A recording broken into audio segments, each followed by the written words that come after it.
Hello everyone. सो आज हम लोग एक्सरसाइज 4.1 के क्वेश्चन नंबर 2 करेंगे और पिछले वीडियो में हम ऑलरेडी 4.1 कर चुके हैं। सो आज हम 4.2 का क्वेश्चन नंबर 1 इसमें करेंगे। ठीक है, तो देखिए क्वेश्चन क्या है। The area of a rectangular plot is 520 metre square. So rectangular plot, ठीक है। अब देखो रेक्टेंगुलर प्लॉट क्या होता है, इसकी अपोजिट साइड्स इक्वल। इसका एरिया आपको दे रखा है, एरिया आपको दिया हुआ है 528 मीटर स्क्वायर। इन्होंने आगे क्वेश्चन में कहा है the length of the plot is 1 more than twice its breadth। तो बेसिकली जो लेंथ है वो 1 more than twice of its breadth, इसके ब्रेथ से के डबल से 1 जा रहा है। ठीक है, सो 1 more than twice its breadth। आपको लेंथ एंड विड्थ दोनों फाइंड आउट करके बताते हैं। तो क्वेश्चन को स्टार्ट करते हैं। ठीक है, देखिए बहुत ही इजी है। सबसे पहले हम क्या करेंगे, लेंथ। देखिए इन्होंने क्या कहा था क्वेश्चन में कि लेंथ ब्रेथ के डबल से ज्यादा है, तो हम पहले ब्रेथ को मान लेते हैं। Length breadth of the plot of the plot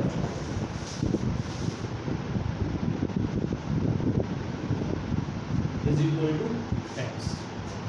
then length क्या हो जाएगी, length of the plot y। Good. So हमने क्या करना है, breadth के twice of the breadth यानी कि 2x, और उससे कितना ज्यादा 1 more। तो 2x ऑलरेडी हो गया, हमें 1 more यानी कि इसमें हम करेंगे 1 को। अब इन्होंने क्वेश्चन में हमें दिया था कि ये रेक्टेंगुलर प्लॉट है। सो रेक्टेंगुलर प्लॉट है और उसका एरिया है। ठीक है, तो हम सिंपली फॉर्मूला पुट करेंगे एरिया ऑफ रेक्टेंगल, एंड वो आप सबको पता होगा that is length into breadth. So length into breadth आपको यहाँ पे कितना दे रखा है, लेंथ है 2x + 1 और ब्रेथ दे रखी थी आपको x। ठीक है, और ये दोनों आपको मिला के 528 के इक्वल रखा है। अब करना क्या है आपने, ठीक है, देखिए मल्टीप्लिकेशन है। सो हम पिछली जैसे हमने फर्स्ट क्वेश्चन में क्या था, सिमिलरली इसके अंदर भी मल्टीप्लाई कर देंगे। It will be 2x square, x का 1 से मल्टीप्लाई होगा तो इट विल बी x। अब आपके पास दो ऑप्शन है, अब चाहोगे इसको यहाँ पे भी रहने दे सकते हो, अगले स्टेप में शिफ्ट करना, या फिर आप अभी भी यहाँ पे शिफ्ट कर सकते हो। और जब ये इक्वल के उस साइड जाएगा तो it will change its shape. तो आपके पास इक्वेशन क्या आ गई, 2x square plus x minus 528 is equal to 0। अच्छा, जैसे कि हमने लास्ट टाइम पढ़ा था कि क्वाड्रेटिक इक्वेशन वो होती है जिसके अंदर स्टैंडर्ड फॉर्म ऐसे हो, x square plus bx plus c is equal to 0। ठीक है, x स्क्वायर है, ठीक है। तो बेसिकली ये इस तरीके से हमने करना। सो इस तरीके से ये हमारा क्वेश्चन कंप्लीट हो गया है।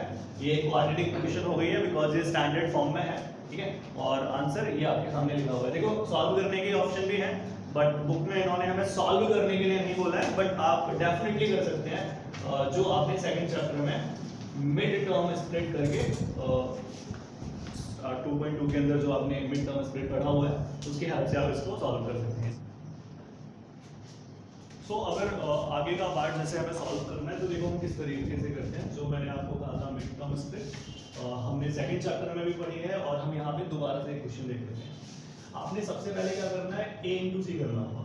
ठीक है, अब ये a इंटू सी कहाँ से आया, उसके लिए मैं आपको बता रहा हूँ।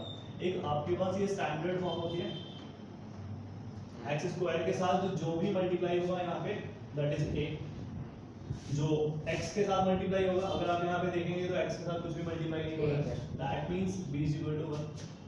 एंड जो आपके पास डिजिट्स होंगे सिंपली वो सारे आपके पास में c के अंदर कंसीडर हो जाएंगे।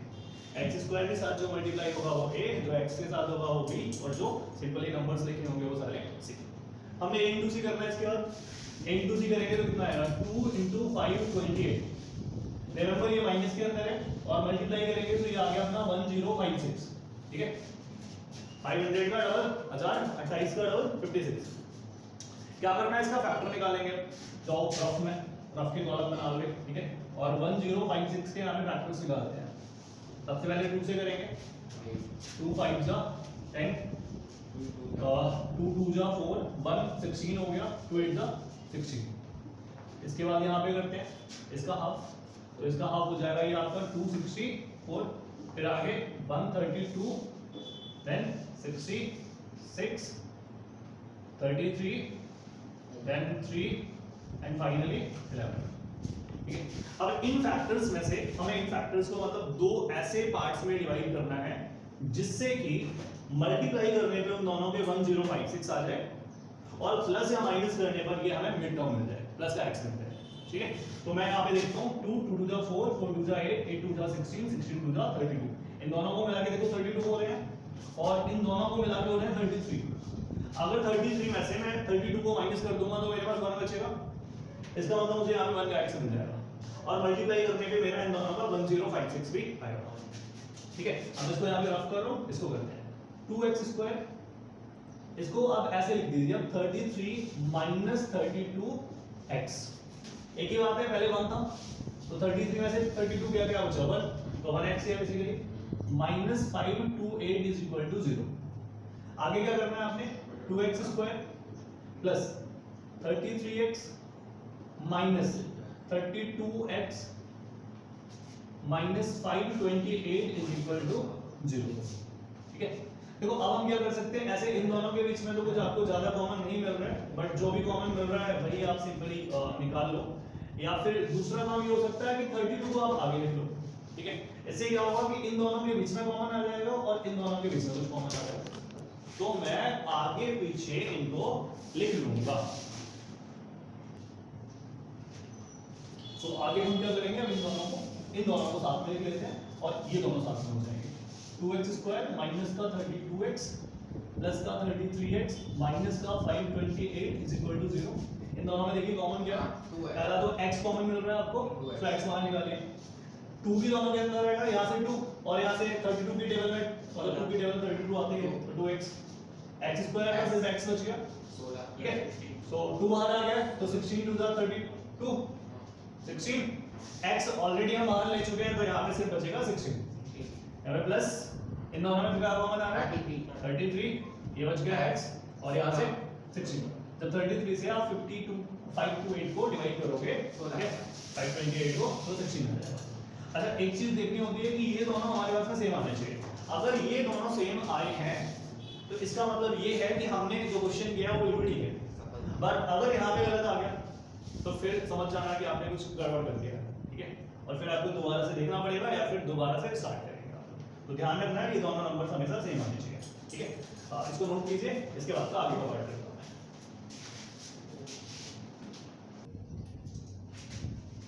सो इसको हम लोग आगे करते हैं। ठीक है। देखिए आगे क्या होना है, ये दोनों कॉमन थे, इसको एक बार लिख लेना है x - 16 और जो बाकी नंबर्स थे उनको एक साथ लिख लेना 2x + 33। एक बार ये दोनों और एक बार जो बाकी बचा हुआ था वो। देन इन दोनों को 0 के इक्वेट कर देना है। यहां से आपके पास आ गया x = 16 और ये आ गया 2x = 33। दैट मींस x = 33/2 और ये आ जाएगा 16.5।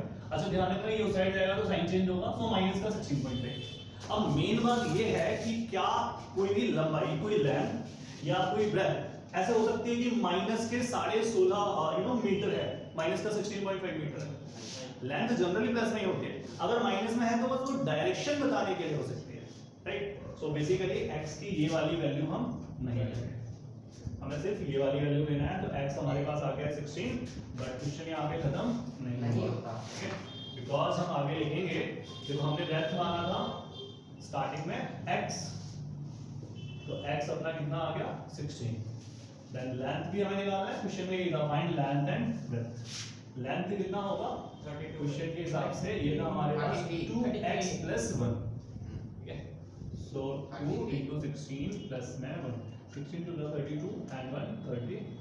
तो आपका ब्रेथ आ गया 16 और लेंथ आ गया 33। So that's it. हम इसका सेकंड पार्ट देखते हैं इसका।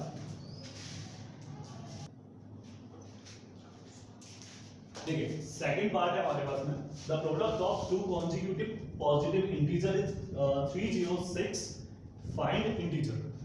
आपने इंटीजर फाइंड करना है और आपको ये गिवन है कि दो कॉन्जिक्यूटिव पॉजिटिव इंटीजर्स का प्रोडक्ट यानी कि मल्टीप्लिकेशन 306 के इक्वल है।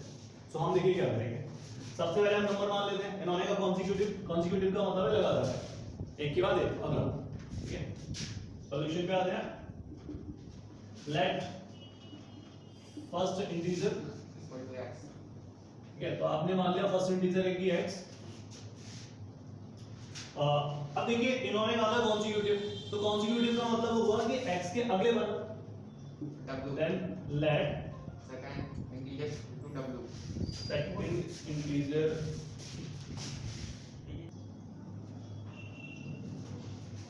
सो लेट सेकंड इंटीजर, देखो पहला x है, हमने कॉन्जिक्यूटिव बोला है मतलब x का अगला क्या होगा। जैसे 10 के बाद अगला क्या आता है 11, तो x के बाद अगला क्या आएगा +1 हो रहा है यहाँ पे x प्लस 1, ठीक है। तो ये आपने ध्यान रखना है, यहाँ पे w z वगैरह कुछ नहीं आएगा, x है, x का अगला नेक्स्ट सिंपल सा है। 15 के बाद नेक्स्ट क्या होता है 16, तो +1 करके निकाल देते हैं नेक्स्ट। अब इन्होंने क्वेश्चन में हमसे कहा था कि इन दोनों का मल्टीप्लिकेशन जो है वो 306 के इक्वल है, तो क्या करना है हमने according to question multiplication x का x प्लस 1 से एंड ये किसके इक्वल आ रहा है 306, ठीक है।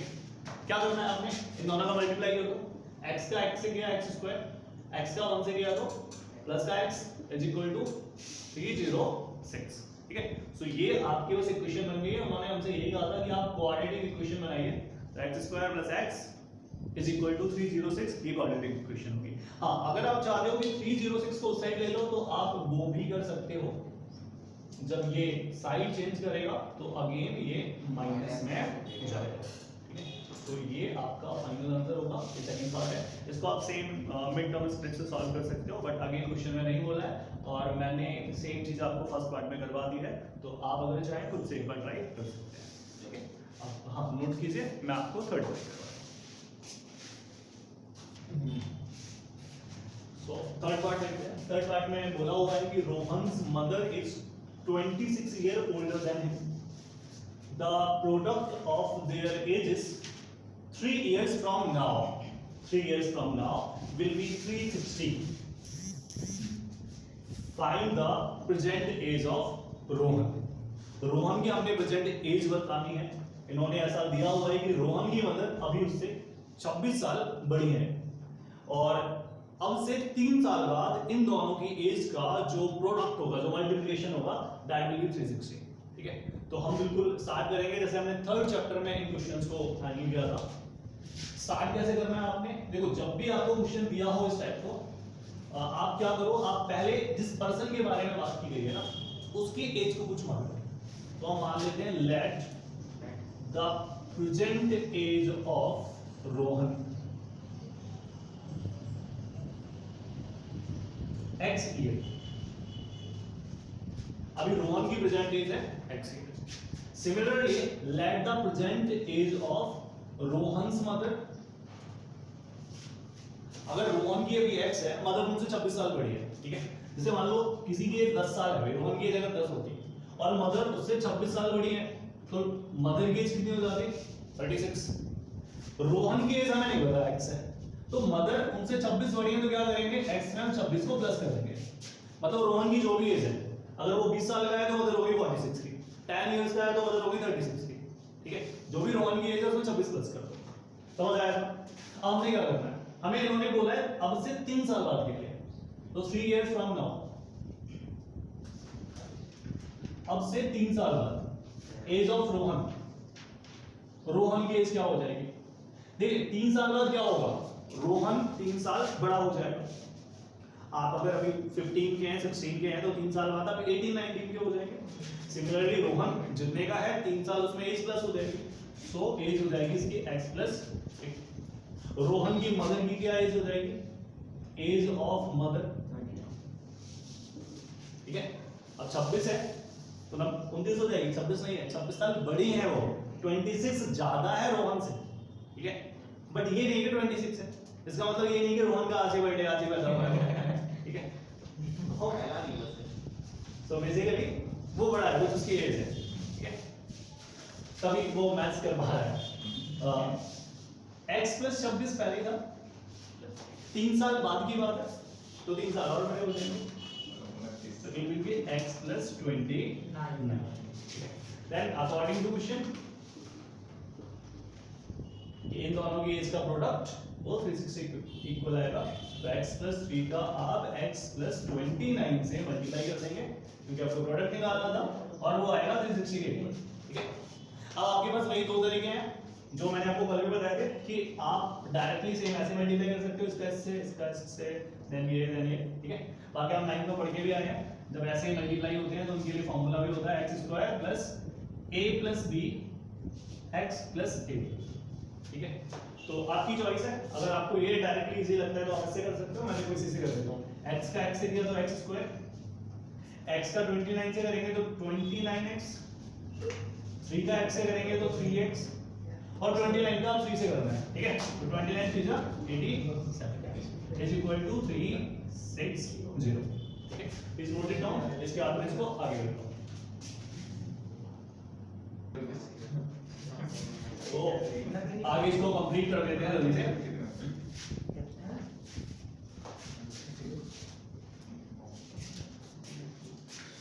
x² प्लस 29 and 3 32x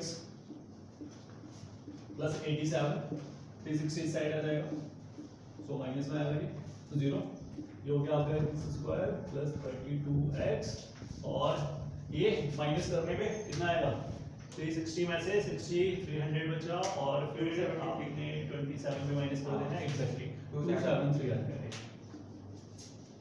ठीक है। सो ये आपकी क्वेश्चन बन गई है और इस तरीके से हमारा थर्ड पार्ट इसका कंप्लीट हो गया। इसके बाद अब हम फोर्थ पार्ट स्टार्ट करते हैं, जस्ट नोट इट डाउन।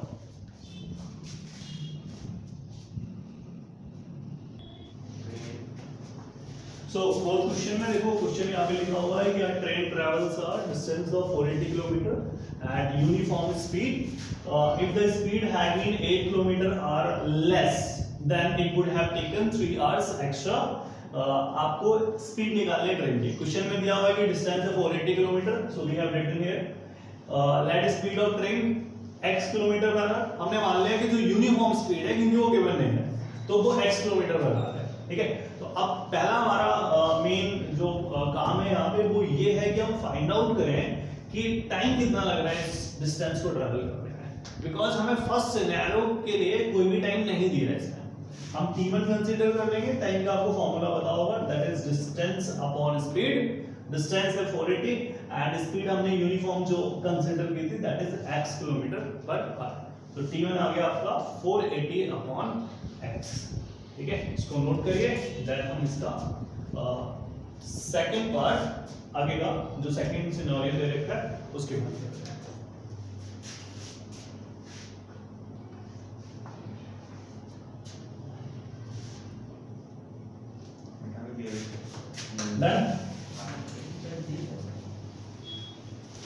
देखिए सेकंड इन्होंने क्या कहा है कि स्पीड अगर 8 km/h लेस हुई होती है, ठीक है। सो if speed is lower by 8 km या less by less by 8 km/h, then speed of train अगर 8 km/h कम होती तो इस ट्रेन की स्पीड क्या हो जाती, पहले भी x, ठीक है। हम मान लो पहले 100 की स्पीड से कोई चीज चल रही थी, 8 कम हो गया, 8 कम हुआ तो क्या हो जाएगा 92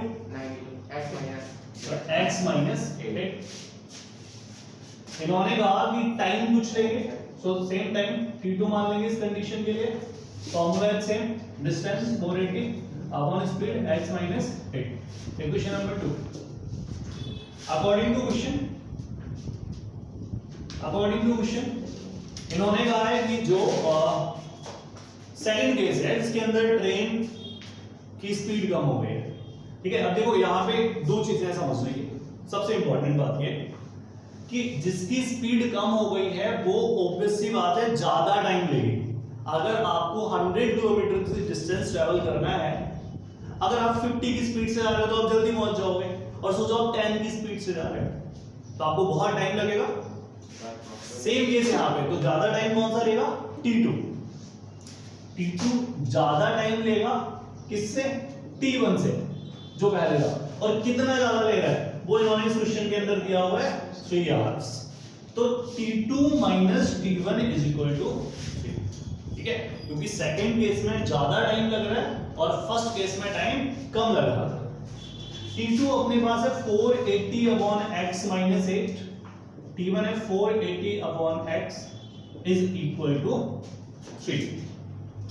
सो आगे क्या करना है इसके हमें, तो इसको आप आगे रफ करने के बाद आगे का देखो करते हैं। देखिए अब यहां से हमें कॉमन क्या दिख रहा है, दोनों में 480 कॉमन है, तो हमने 480 कॉमन ले लिया। यहां से बच गया 1 अपॉन x माइनस 8 और ये बच गया 1 upon x is equal to 3, ठीक है। अब आगे C की टेबल में ये आता है, या इसको आप नीचे शिफ्ट कर सकते हो, एक ही बात है, ठीक है। इसका एलसीएम लेते हैं पहले। एलसीएम कैसे आएगा? इन दोनों का मल्टीप्लाई कर दो, x माइनस 8 का x से मल्टीप्लाई किया, x यहाँ पे इसका ये बीच में देखो माइनस का सिंबल है, x माइनस 8 का 1 से होगा तो x माइनस 8 ही आ जाएगा। 3 जो यहाँ पे नंबर मल्टीप्लाई में होता है वो नीचे हमेशा डिवाइड में जाता है, ठीक है। क्या बचा? x minus minus plus 8 upon x का x से किया तो x square minus 8x is equal to क्या करते हैं 3 1 जा 3 16 3 जा 48 0 की जगह 0, सो 160 आ गया। ये आ गया 1 अपॉन में 160, x से x कैंसिल आउट हो गया। सो आगे देखिए क्या हुआ, x स्क्वायर माइनस 8x 1 से मल्टीप्लाई हुआ सेम आ जाएगा 160 का, यहाँ पे 8 से आप सिंपली मल्टीप्लाई कर लेंगे, x स्क्वायर माइनस 8x 160 का जब 8 से आप मल्टीप्लाई करेंगे देन इट विल बी 1280, ठीक है। 68 का 128 सीधा मल्टीप्लाई कर देना है। अब ये साइड शिफ्ट हो जाएगा, x square minus 8x minus 1280 is equal to 0। ये आपके फोर्थ पार्ट भी कंप्लीट हो